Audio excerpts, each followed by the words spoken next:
In this next part of Chapter 16, we're going to talk about a concept called electric potential. Before we dive into the new material, I want to talk about where we've been. Chapter 15 talked mostly about the electric force and the electric field. So this is the Coulomb's equation for the electric force. And here's our equation for electric field. How you go from one to the other is to get to the electric field, you need to multiply by Q in order to get to electric force. So the electric field depends only on the source charge. It doesn't matter what's around it. We need a test charge to be able to sense the electric field, but only a single charge can produce an electric field. Whereas in order to have a force, you need two charges, just as you need two masses to have a gravitational force. And so we also have this more simplified equation that if we know the electric field, we just need to know what the test charge is in order to figure out what the force is between those two charges. And then last time in Chapter 16, we started to look at electric potential energy, which looks very much like the Coulomb equation, except it's multiplied by R. So there's one less R in the denominator here. And if we know the force, we can just multiply by the distance. You notice this looks very much like the work formula. Work is equal to force times distance. So really, this is our change in energy over a distance as we move a charge from one location to another. So what we're going to talk about today is what goes in this square. So what's there is what's called the electric potential, and you'll notice that it looks very much like our other Coulomb-like equations, except we switched to a capital Q here. And oftentimes the capital Q means the same thing as the capital M in the gravity equation. It's just a bigger thing. So it really means the same thing. It's usually written with capital Q here, but it could also be written with a lowercase q. The electric potential only depends on the source charge. And if we know the voltage, we can figure out what the electric field is, or vice versa. So the voltage is equal to the electric field times the distance. So all of these equations are related. And if we know a change in voltage and we know the test charge, we can figure out what the change in energy is. So all the equations that we've discussed up through this point are related and can fit nicely into this box. So to go from the top line to the bottom line, we multiply by R, and then to go from the source charge to having both charges, we multiply by Q. So I guess to go this way, you would divide by Q. So what is this electric potential?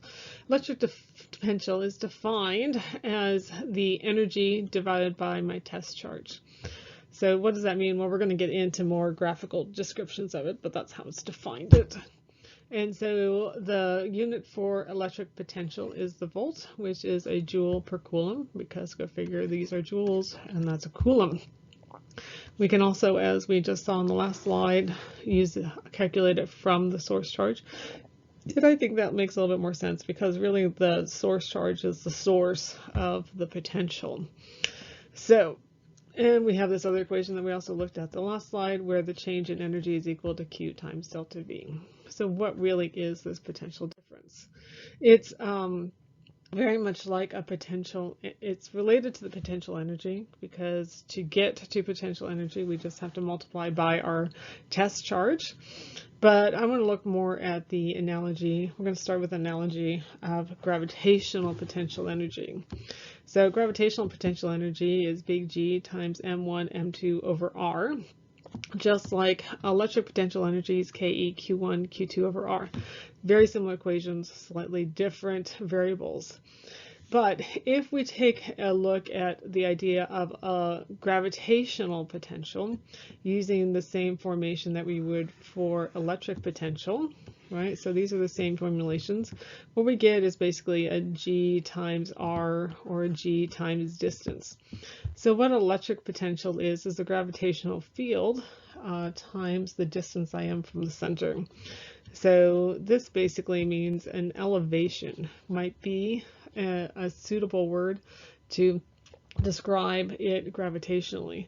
So if I am at an elevation, if I'm at the elevation or if I have a box at the elevation, then we both have the same amount of gravitational potential, but I don't know what the gravitational potential energy is until I know the mass of my second object. So, because the mass of my first object is going to be the mass of the Earth.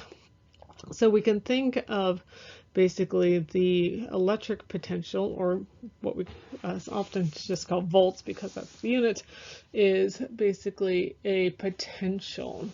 And so it's like an elevation of energy where we don't know the full energy until we know what the charge is for the test charge for potential, electric potential, and we don't know what the potential energy is until we know what the mass is of something in a gravitational field.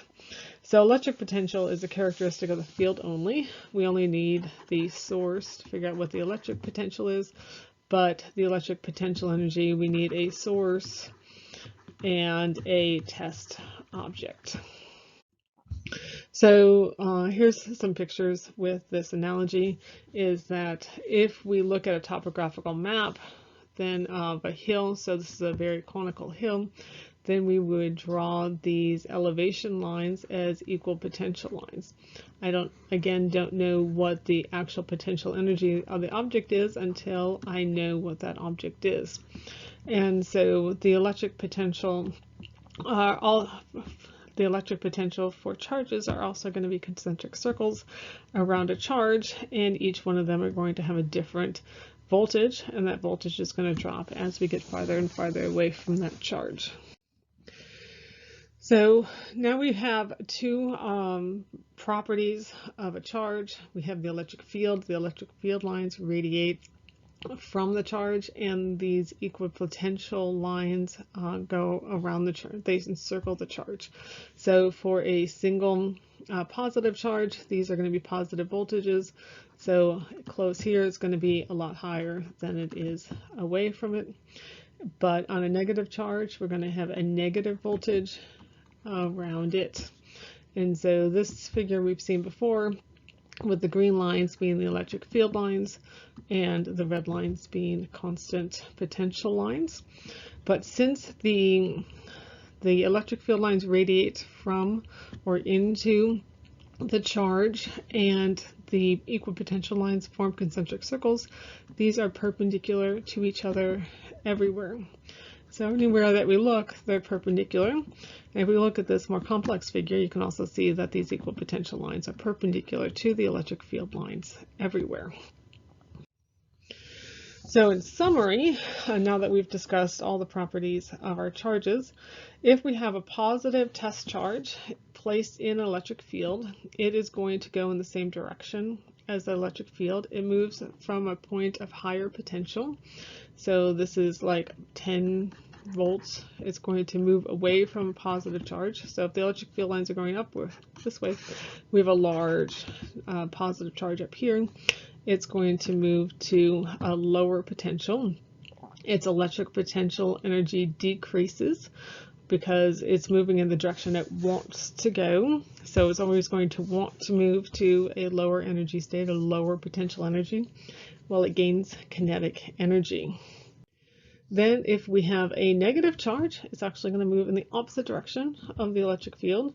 So we would imagine that if the electric field is going this way, there's a large positive charge up here, so that negative charge is going to want to move that way. So again, this would be like 10 volts, and this would be 5 volts. It's going to move to a higher potential because there might be a negative charge here, that might be a negative 5 volts down here. So it's going to want to move away from that. So it's going to move opposite the direction of the electric field to a higher potential. Its electrical potential energy also decreases because it's going the way it wants to go. It's rolling downhill. Its kinetic energy increases as it loses potential energy, and work must be done to move the charge from point A to point B. So if I want to move it in the opposite direction, basically I need to do work. I need to put energy into the system. Okay, So now that we know all that information, here's a question for you to think about. Go ahead and give it a try and pause the video, see if you can figure out what the answer is, and then come back and we'll talk about it together. Okay, so which of the following statements is true regarding the electric potential, the voltage at points A, B, and C? So the first option is the potential at all 3 points are the same, and that's clearly not true because these are the equal potential lines. So this again might be, I'm going to call this 50 and 45 and 40 and 35 and 30. So the potential at all three are the same. No, clearly not, because they're at different locations along the electric field lines. And so we know that's not true. So potential at B is the highest. Nope, it's the lowest. That's not true. Point A has the lowest potential. Nope, one of the highest. And then so we have A and C have the same potential, and A and B have the same potential. A and B clearly do not have the same potential, so the correct answer is A and C have the same potential because they are on the same equipotential line.